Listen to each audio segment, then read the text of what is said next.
बहुत समय पहले बीजापुर नामक गांव में एक साधारण सा परिवार रहता था।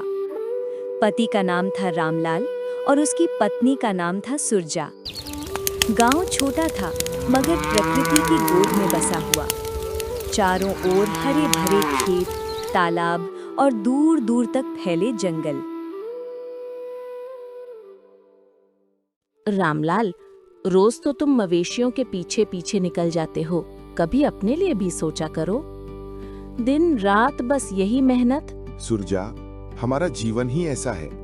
हम मेहनत करेंगे तो ही घर परिवार चलेगा। भगवान जो देगा उसी में संतोष मानना चाहिए। गांव में लोग रामलाल को बहुत भोला भाला मानते थे। अक्सर पड़ोसी कहते, देखो देखो रामलाल को, सीधा साधा है, भगवान के नाम में ही लगा रहता है, इसे दुनियादारी की समझ नहीं। और रामलाल बस मुस्कुरा देता। उसके मन में हमेशा भगवान से जुड़ने की चाह रहती थी। रामलाल, कब तक हम इस गरीबी में जीते रहेंगे? न बच्चों के लिए कपड़े हैं, न भविष्य का कोई सहारा। कभी कभी मन डर जाता है कि कल को हमारे साथ क्या होगा। सुरजा, चिंता मत कर, भगवान तो सबका भला करना ही चाहता है। हम भले गरीब हैं पर ईमानदार हैं, यही हमारी सबसे बड़ी पूंजी है। कभी कभी लगता है कोई ऊपर है जो हमें देख रहा है, बस उसी पर भरोसा रखो। गरीब थे मगर मन में संतोष था। रामलाल का विश्वास था कि एक दिन उसकी पुकार अवश्य सुनी जाएगी। हर शाम वो अपने पशुओं को चराने जंगल की ओर जाता।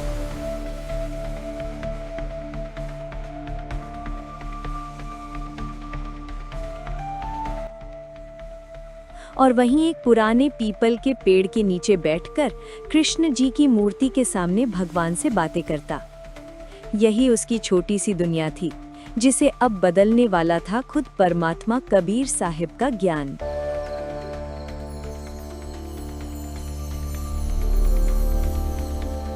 हर दिन की तरह आज भी रामलाल भोर होते ही उठ गया।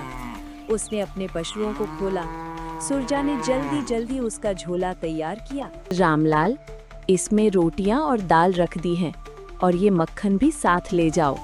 वहाँ पहाड़ों पर कोई साधु संत मिले तो उन्हें दे देना, पुण्य मिलेगा। हाँ सुरजा, ऐसा ही करूंगा। सच कहूं तो इस मक्खन से ज्यादा मुझे उस पीपल के पेड़ के नीचे बैठकर शांति मिलती है। वहां बैठकर मन को लगता है कि भगवान मेरी बातें सुन रहे हैं।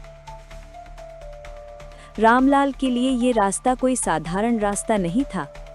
हर कदम उसके लिए जैसे एक तपस्या थी। उसकी आंखें दूर पहाड़ की चोटी और उस पुराने पीपल के पेड़ की ओर लगी रहती थी। वहीं उसका मन चैन पाता था। हे परमात्मा, तुम तो सबके दिल की जानते हो। मैं कुछ मांगने नहीं आया, बस इतना चाहता हूं कि तुम मेरे साथ रहो। मेरी पत्नी, मेरा परिवार, मेरे गांव के लोग, सबका भला करना। कभी कभी मन सोचता है, सच में कोई सुनता भी है या नहीं। फिर दिल कहता है, हाँ, कोई तो है जो हमारे आंसू देखता है। लेकिन उस दिन कुछ अलग हुआ। पीपल की पत्तियों से जैसे कोई आवाज गूंजी। रामलाल को लगा मानो कोई उसकी प्रार्थना का उत्तर दे रहा हो। रामलाल, सच्चा भगवान तो किसी मूर्ति या चढ़ावे से प्रसन्न नहीं होता। भक्ति करनी है तो नाम जप करो, सद्गुरु से जुड़ो। कौन बोल रहा है? कौन है वहां? क्या सच में मेरी प्रार्थना सुनी गई? शायद यह मेरी कल्पना हो, या फिर भगवान सच में बोल रहे थे। अगर यह सच है तो कल फिर आकर देखूंगा। आज तो बस मैं यही सोचूंगा कि मेरी प्रार्थना बेकार नहीं जाती। उस दिन वो और दिनों से ज्यादा देर तक पीपल के पेड़ के नीचे बैठा रहा। उसका दिल जैसे किसी रहस्य की ओर खींच रहा था। उसे पता नहीं था कि यही साधारण सा पेड़ जल्द ही उसे उस परम सत्य से मिलवाने वाला है, जिसकी खोज में वो बरसों से भटक रहा था।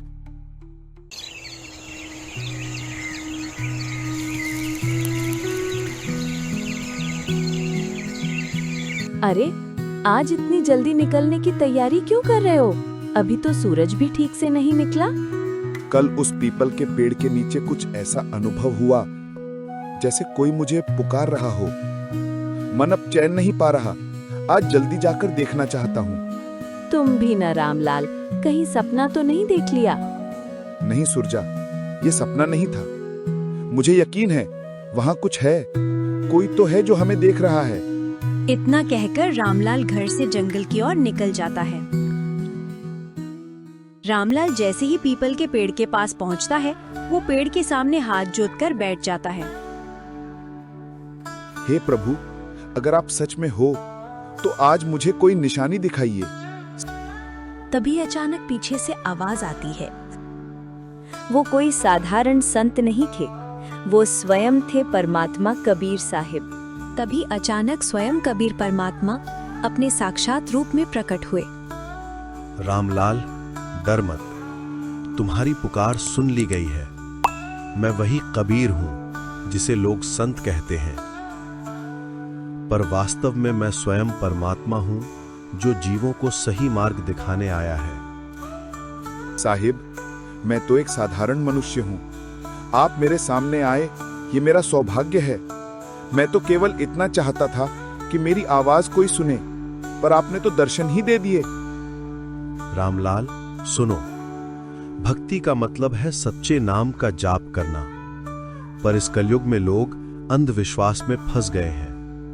कोई मूर्ति पूजता है, कोई नदी में डुबकी लगाता है, कोई जंगल में जाकर तप करता है, पर सत्य तो यह है कि परमात्मा को पाने का एक ही मार्ग है, सद्गुरु से नाम दीक्षा लेकर भक्ति करना। बिना नाम भजन के, बिना सद्गुरु की शरण लिए संसार का कोई प्राणी मुक्त नहीं हो सकता। साहिब, मैंने तो कभी सोचा भी नहीं था कि भगवान इतनी सरल भाषा में हमें राह दिखा सकते हैं। मुझे बताइए, मैं क्या करूं? तुम्हें अभी धैर्य रखना होगा। कल यहां कुछ घटनाएं होंगी, तुम केवल देखना पर दखल मत देना। उसके बाद मैं तुम्हें सब समझाऊंगा। जो साधु रूप में इस धरती पर आए थे, उनकी वाणी से जैसे वातावरण ही बदल गया। रामलाल उस दिव्य वाणी को सुनकर स्तब्ध रह गया। उसे अब यकीन हो चुका था कि उसकी पुकार व्यर्थ नहीं गई। पीपल का वो पेड़ अब उसके लिए साधारण नहीं रहा, वो स्थान अब ईश्वर से मिलने का द्वार बन चुका था। उसे नहीं पता था कि अगले दिन होने वाली घटनाएं उसके जीवन की दिशा ही बदल देंगे। कबीर साहिब ने पहले ही कहा था कि आज कुछ विशेष घटने वाला है। रामलाल पेड़ के पीछे छिपकर बैठ गया, जैसे साहिब ने आदेश दिया था। उसका दिल जोर जोर से धड़क रहा था। वो जानना चाहता था कि आखिर कौन सी परीक्षा उसका इंतजार कर रही है।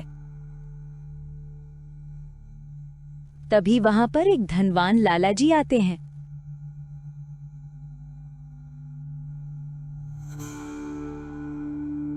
हे प्रभु, आपने मुझे इतना धन दिया, इतना बड़ा कारोबार दिया, पर मेरी लालसा अभी भी पूरी नहीं हुई।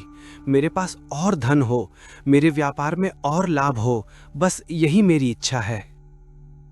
वो भारी थैली मूर्ति के पास रख देता है, फिर ध्यान भटकने से थैली वहीं छोड़कर चला जाता है। अरे, ये तो बड़ी रकम है। इस व्यापारी ने भूल कर दी, पर साहिब ने कहा है कि चुप रहना है। थोड़ी देर बाद एक गरीब किसान आता है।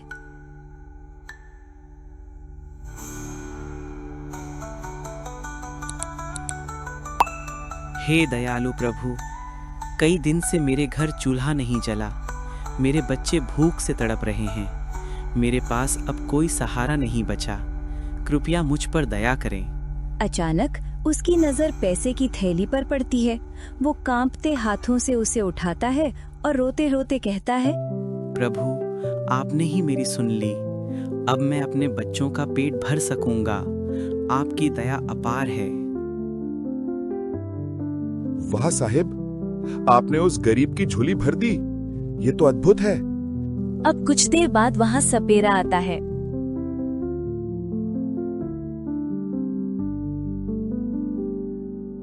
हे प्रभु, मैं तो रोज जहरीले सांप पकड़कर लोगों की जान बचाता हूँ, पर हर बार डर लगता है कि कहीं मैं ही डस न लिया जाऊं। अगर मुझे कुछ हो गया तो मेरे परिवार का क्या होगा? आप ही मेरी रक्षा कीजिए। और इधर लाला जी अपने साथियों के साथ धन का थैला लेने पहुंच जाते हैं।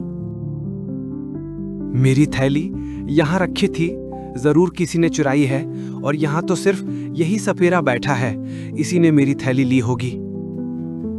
इतना कहते ही नौकर सपेरे को पकड़ लेते हैं और मारने लगते हैं।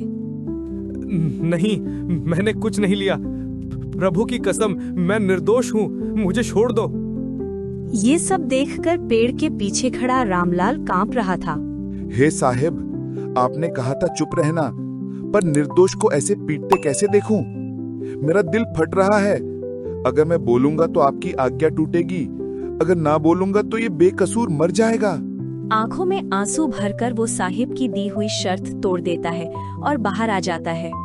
रुको, ये सपेरा निर्दोष है, मैंने सब अपनी आंखों से देखा है।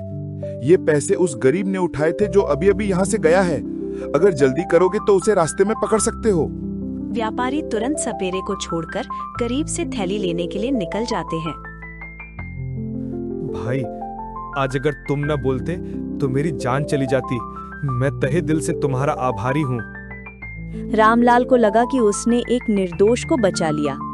उसका मन हल्का हो गया, पर उसे ये नहीं पता था कि उसने जो किया वो आगे चलकर बहुत बड़ी भूल साबित होगी। साहिब की परीक्षा में वो असफल हो चुका था। अब कबीर साहिब स्वयं आकर उसे सच्चाई समझाने वाले थे। क्या हुआ रामलाल, तुम इतने परेशान क्यों हो? सुरजा, आज मैंने साहिब की आज्ञा तोड़ दी। उन्होंने कहा था कि चुप रहना, पर मैं निर्दोष सपेरे को पीटते नहीं देख सका। मैं बोल पड़ा। पता नहीं अब साहिब मुझसे नाराज होंगे या नहीं।